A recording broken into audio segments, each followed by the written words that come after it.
So today we've come down to Integra to see Michael again. How you doing, Michael? Good. How you doing? Yeah, very good. It's Michael's birthday today of recording. Happy birthday. Thank you. 21. That's right. But today we're actually going to be going through how to engage the lats properly, because I know I had trouble with this, especially when trying to do some of my bodybuilding poses. And Michael's the man when it comes to biomechanics and engaging my muscles. So that's what we're going to go through today. Cool.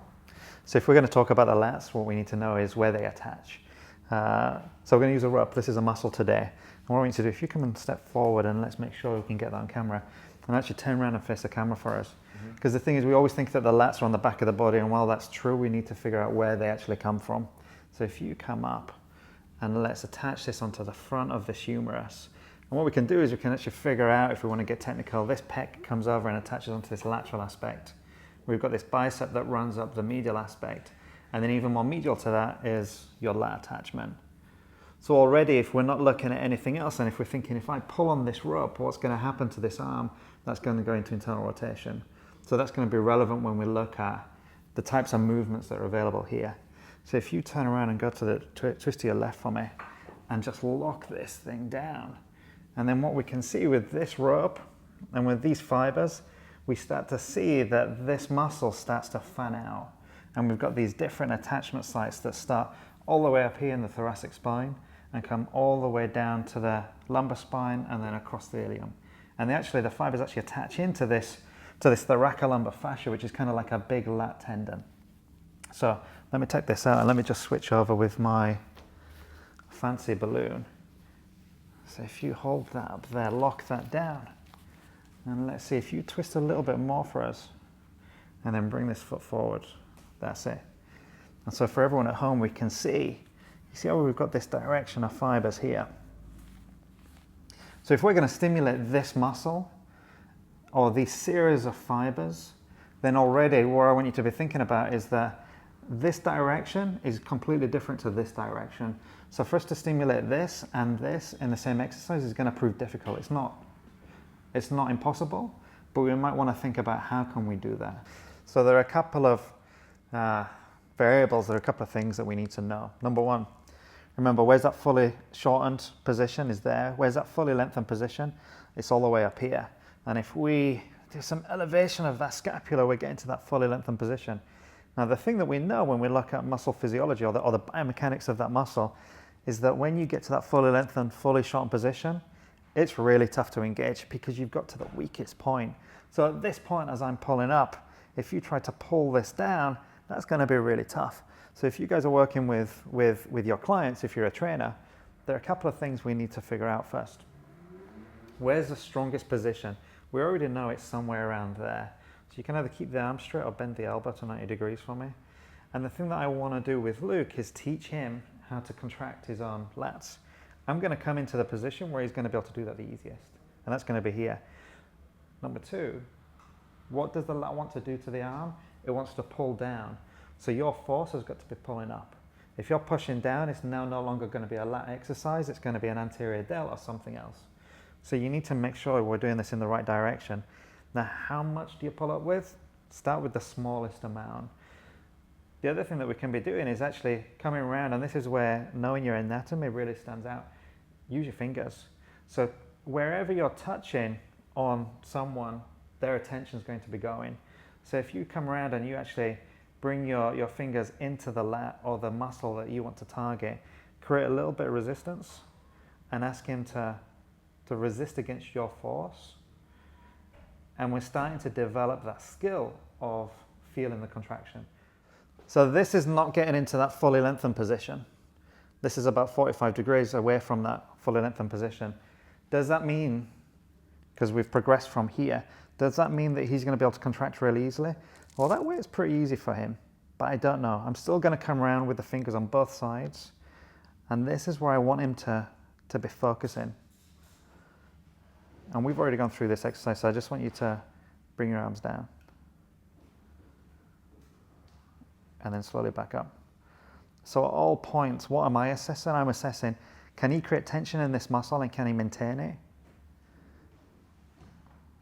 We know because, and we'll talk about this another time, the mechanics of this exercise means that he should be able to maintain tension. and it's relative to the resistance that's been applied. I'm going to pull this back. Now if you grab all of those grips again for me.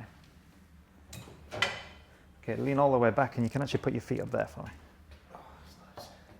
Okay, so create that little gap in your back, push your chest up. Okay, so what Luke's going to do now, so if you do some sort of rowing pull down thing, just because on the camera and in this position we're seeing this at 45 degrees, and I'm going to get him doing a few reps because that's really easy for him. Just because that's at 45 degrees, I don't want you to think that this is not a row. This is a row. So whether you're bent over doing this, whether you're on a machine where it's doing this, or whether you're at 45 degrees, it's a row in action. And this free motion cable machine has no cam. It doesn't modify the resistance in any meaningful way throughout the range. It does some other funky little things, but that's for another time. So the thing that we can see is that when he reaches the top, this line of force is going close to his shoulder, which means the moment arm's small, which means that the challenge is relatively small. As he comes down, this distance increases. And if you guys can't see that, what I want you to be looking at, look for the cable and draw a straight line down here and follow that line all the way. So take it down for us. At this point, we can see this gap. Now if I stay there and take your arms back up, that actually drops off to here. So at what point of the range is this the hardest? Keep going. Don't stop. Don't rest. It's here. And what did we say about that muscle? So that muscle is in its weakest position when we get to there. And the way that he's performing this is actually turn it into a single joint exercise. So there's a difference with strength profile between a usual pull-in multi-joint and a single joint. And we're definitely going to talk about that in another video. But the way that he's performing this now, the challenge is going to be there. And then once he reaches here, stop there, he could hang out there all day, which we're going to do. So we move the bench around just so we can actually keep this sacrum and spine in some sort of alignment. I don't want any rotation going through here today for the purpose of this video, but we might want that at some point. So the thing I want you to do, let's have a look at a couple of reps again. Okay, so we know the biggest challenge is going to be at the top. And think about this, when you go back to your gyms, when you see people doing this exercise, how is this normally performed?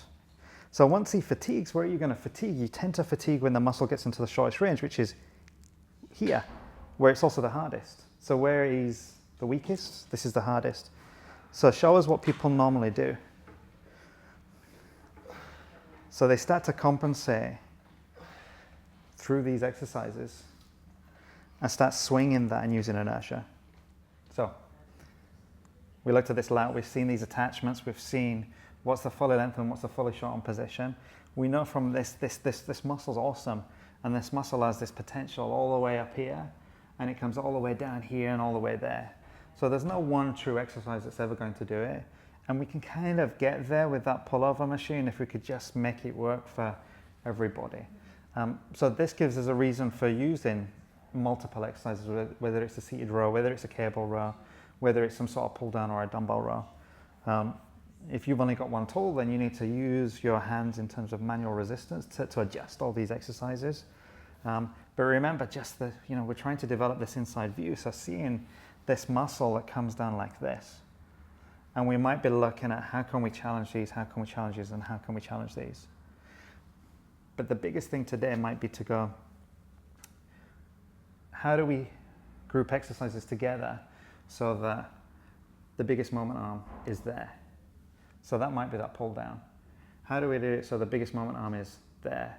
And that might be that 45-degree position. And then we've got that dumbbell row where the biggest moment arm is there. So we might start to think of exercises and how we group exercises together to develop this complementary profile. We might even start with that dumbbell row, followed by some sort of cable pull down, followed by some straight arm pull down, as long as that machine will drop off. And then we looked at lat activation.